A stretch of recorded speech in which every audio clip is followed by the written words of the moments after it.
गुरुर्विष्णु गुरुर्देवो महेश्वरा गुरुसाक्षात् परब्रह्म तस्मै श्री गुरवे नमः। नमस्ते। इनि वयम् आरम्भं कुर्मः। प्रथमम् एकं सुभाषितं पठामः। भवान् एकं श्लोकं पठति वा? पठति। उद्यमेनैव सिद्ध्यन्ति कार्याणि न मनोरथैः न हि सुप्तस्य सिंहस्य प्रविशन्ति मुखे मृगाः। सुभाषितं पठति वा? गुरुर्ब्रह्मा गुरुर्विष्णु गुरुर्देवो महेश्वरा गुरुसाक्षात् परं ब्रह्म तस्मै श्री गुरवे नमः।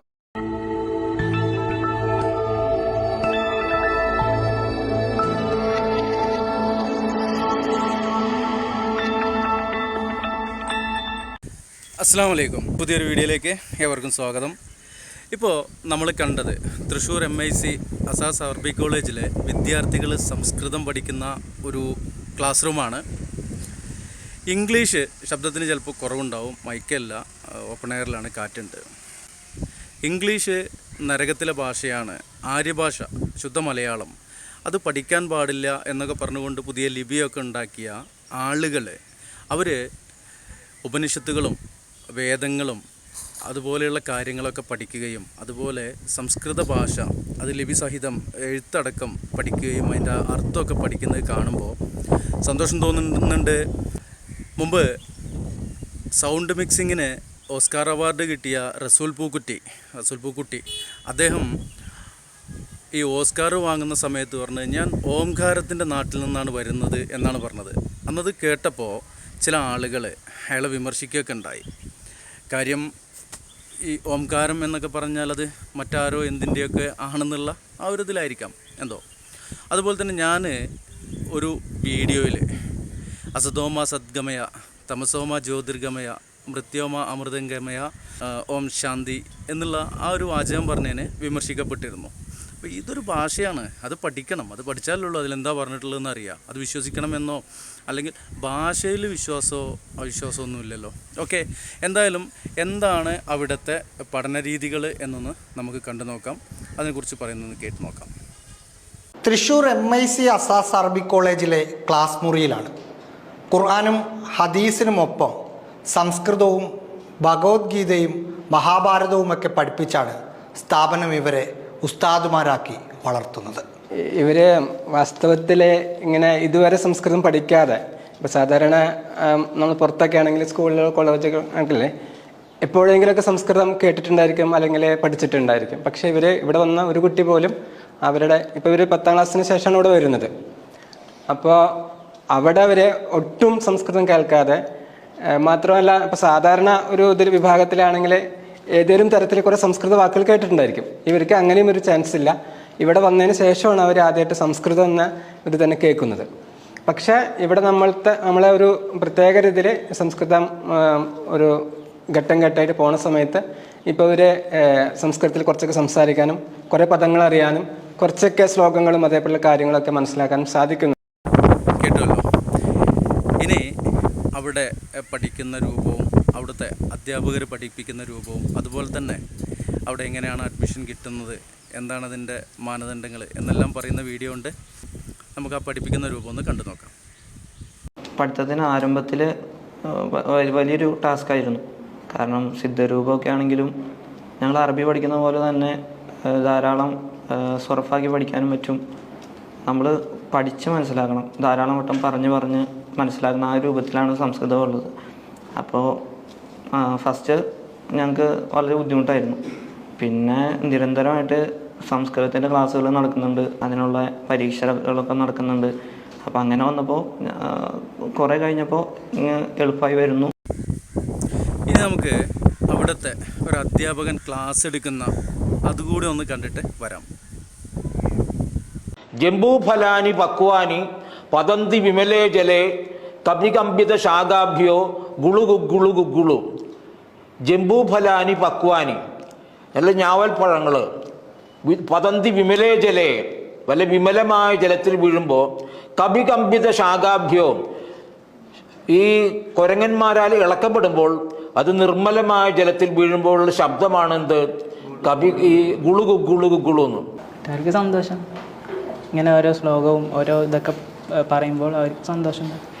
കുറച്ച് പാടുണ്ടല്ലേ? അറബിയ പോലെ തന്നെ വലിയ ഈസി, നോക്കിയാൽ ഈസി തന്നെ, വലിയ കഷ്ടമൊന്നുമില്ല.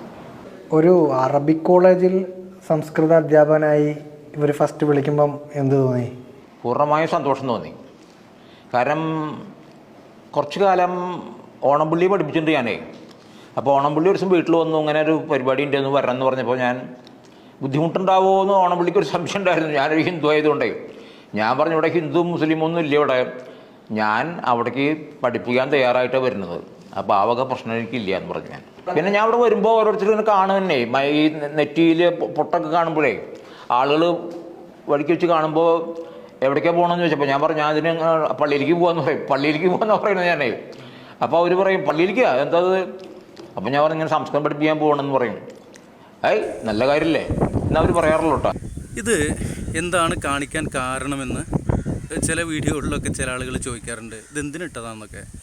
ഇതിൽ മറ്റൊന്നുമില്ല, ഞാൻ നേരത്തെ പറഞ്ഞല്ലോ, ഇംഗ്ലീഷ് നരകത്തിലെ ഭാഷയാണ്, ആര്യഭാഷ മലയാളം അത് പഠിക്കാൻ പാടില്ല എന്നൊക്കെ പറഞ്ഞ ആളുകൾ, അതുപോലെ തന്നെ പരിശുദ്ധ ഖുർആനിൻ്റെ പരിഭാഷ അത് മലയാളത്തിലേക്ക് കൊണ്ടുവരാൻ പാടില്ല എന്നൊക്കെ പറഞ്ഞ ആളുകളെ സംസ്കൃതം പോലെയുള്ള ഒരു ഭാഷ അത് സംസാരിക്കുകയും എഴുതുകയും വായിക്കുകയും പഠിക്കുകയും അതിൻ്റെ മറ്റു ഗ്രന്ഥങ്ങൾ പഠനം നടത്തുകയൊക്കെ ചെയ്യുമ്പോൾ സന്തോഷമാണല്ലോ. ഇത് കുറ്റം പറച്ചിലല്ല, ഇതൊക്കെ തന്നെയാണ് വേണ്ടത് എന്നുള്ളതാണ് ഇതിൽ പറയാനുള്ളത്.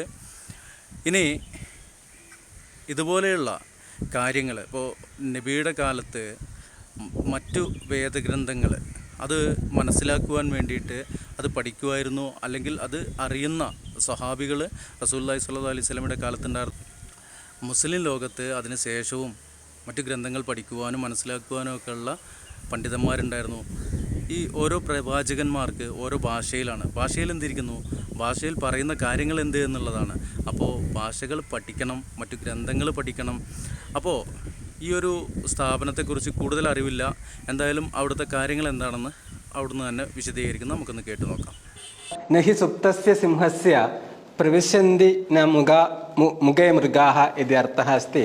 അന്യതേക സുഭാഷിതം ഭവാൻ പഠതി വാ? അയം നിജ പരോവേദി ഗണനാലഘുചേതസാം ഉദാരചരിതാനാം തു വസുദൈവ കുടുംബകം. അസാസിൻ്റെ സിലബസിൽ സംസ്കൃതം ഉൾപ്പെടുത്താനുള്ള പ്രധാന കാരണം നമുക്ക് നമ്മുടെ മതം പഠിക്കുന്നതിനോടൊപ്പം തന്നെ ഇതര മതത്തെ അറിയുക എന്നുള്ളത് ഇതിൻ്റെ വലിയൊരു ലക്ഷ്യമായിട്ടാണ് ഇതിൻ്റെ ദാതാക്കൾ കാണുന്നത്. അതുകൊണ്ട് തന്നെ കുട്ടികൾ ഈ ഭാഷ സംസാരിക്കുകയും അത് മനസ്സിലാക്കുകയും ചെയ്യുക വഴി നമ്മുടെ ഇതര മതസ്ഥരുടെ പുരാണങ്ങളും ഇതിഹാസങ്ങളും ഒക്കെ അറിഞ്ഞ് ഒരു മതത്തെ അവരുടെ പുരാണങ്ങളിലൂടെയും ഇതിഹാസങ്ങളിലൂടെയും തന്നെ മനസ്സിലാക്കി നമ്മുടെ മതത്തിൻ്റെ കാഴ്ചപ്പാടുകൾ അതുമായി സമന്വയിപ്പിച്ച് ഒരു പുതിയ ഇന്ത്യക്ക് പുതിയ പ്രതീക്ഷകളേകാൻ ഈ മക്കളെ പ്രാപ്തരാക്കുക എന്നുള്ളതാണ് ഈ സിലബസ് ലക്ഷ്യം വെക്കുന്നത്. അനന്തരം സായംകാലേ കുത്ര ആഗച്ഛതി? വാസസ്ഥാനം കുത്ര? ബസ്താനെ അസ്തി വാസം. SSLCക്ക് ശേഷമാണ് നമ്മൾ പ്രവേശന പരീക്ഷയിലൂടെ അഡ്മിഷൻ നൽകുന്നത്. മദ്രസ പഠനം സമസ്തയുടെ 7ാം തരം പൂർത്തീകരിക്കുകയും 17 വയസ്സിൽ കവിയാത്ത കുട്ടികൾക്കുമാണ് നമ്മൾ അഡ്മിഷൻ നൽകിക്കൊണ്ടിരിക്കുന്നത്. 8 വർഷത്തെ കോഴ്സാണ്. ഇതിൽ തന്നെ നമ്മൾ മതപഠനവും ഭൗതിക പഠനവും നൽകിക്കൊണ്ടാണ് ഈ കോഴ്സ് കാലാവധി പൂർത്തീകരിക്കുന്നത്. സുഭാഷിതം പഠതി വാ? ഗുരുർബ്രഹ്മ ഗുരുർവിഷ്ണു ഗുരുർദേവോ മഹേശ്വര ഗുരു സാക്ഷാത് പരം ബ്രഹ്മ തസ്മൈ ശ്രീ ഗുരവേ. പ്രിയമുള്ളവരെ, വീഡിയോ അവസാനിപ്പിക്കുകയാണ്. ഇത് കാണിച്ചതിൻ്റെ ഉദ്ദേശം എന്താണെന്നുള്ളത് പറഞ്ഞു. അപ്പോൾ ഇതുപോലെയുള്ള മറ്റു വീഡിയോകളുമായിട്ട് വീണ്ടും വരുന്നതാണ്. അതുവരേക്കും സൈനിങ് ഔട്ട്, മൻസൂർ മണ്ണാർക്കാട്.